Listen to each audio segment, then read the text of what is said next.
I believe I can fly. I believe I can touch the sky. A cat who weighs 10 kilograms jumps out of a plane because he feels like skydiving. How long does it take the cat to get within 0.001 meters per second of terminal velocity? As you can tell, the cat is jumping out of the plane, lands safely off of a trampoline. And there's drag force pulling it up, and weight pulling it down. So in this problem, we're trying to find the time to reach the terminal velocity of the cat falling. To do it, we're just going to start with the equation force equals mass times acceleration. I'm just going to say F equals ma. Alright, and for the time, we're just going to solve for when a equals 0. And that is because acceleration is the derivative of velocity, so dv dt equals a. So I'm going to write down a few helpful equations that we're going to use. Because we want drag force to equal weight, that's going to mean that acceleration equals 0. We're going to need to know what weight is. Weight is the same thing as mass times the gravitational acceleration. Let's just say g. Now g is the same, g equals 9.81 meters per second squared. So the mass is going to be 10 kilograms. Now we also need to know the equation for the drag force, because we need to have these equations balanced out.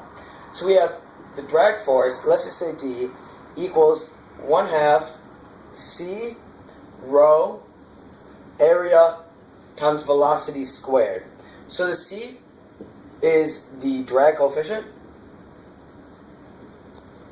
And then in this problem, it is very, very close to 0.6, because that's what it's mostly like at the temperature that people die from. So the rho in this problem is going to be the density of the fluid, which is air.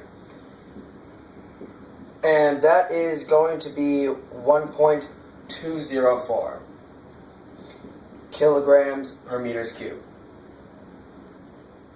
The area, we're saying that the cat has an area of 0.4 meters squared.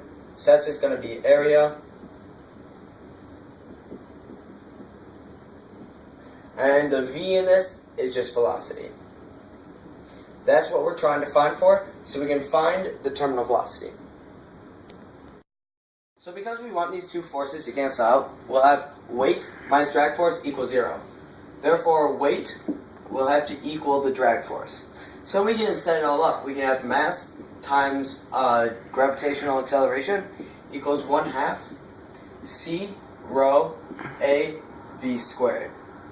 So we can substitute everything in. 10 times 9.81 equals 1/2 times 0.6 times 1.204 times 0.4 v squared. So once you solve for all of this, we're going to have that v squared equals 678.98671. Take the square root of both sides. We have that the velocity, the terminal velocity for this problem is going to equal 26.05737 meters per second. But the problem is, we want to find when it reaches 0.001 meters per second within that, because it will take an infinite amount of time to reach physically that number. So we'll just subtract 0.001. So we have 26.05637. And that's going to be our endpoint for our integral. So now that we found the terminal velocity, we still want to solve for how long it takes to get there. But before we do that, let's look at this. What is the force actually? The force is drag force and weight. Weight is the weight of the gravity is pulling the cat down, and we're going to call that weight. And air resistance is pushing the cat up. We're going to call that drag force. So which one's stronger? Weight is stronger. So we're going to have F, that's the total force, equals mg, that's the stronger one, mg minus the weaker one to,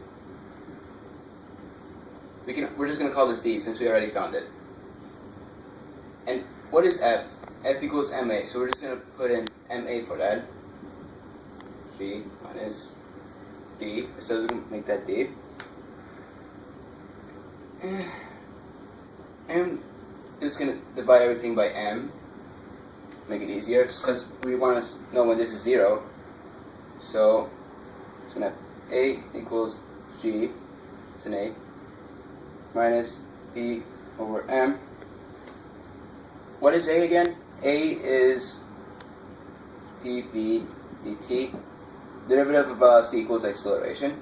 So we're just going to sub that in. So dV dt equals G minus D M. I'm going to put this thing back in here. So make it dV dt equals, I'm going to also put 9.81 for this, because we're going to do actual math now. Minus.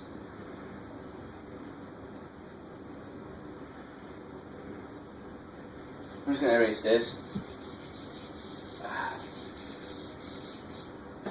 So we have this, and we already know what this number is right here, so we're just going to do dV dt equals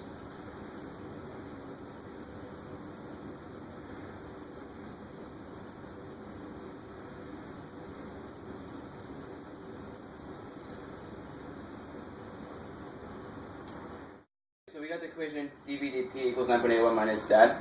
What we're going to do is we want to take the integral of this, so we're going to move the dt here to this side of the equation.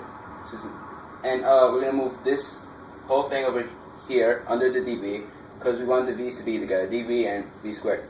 So it's going to be dv over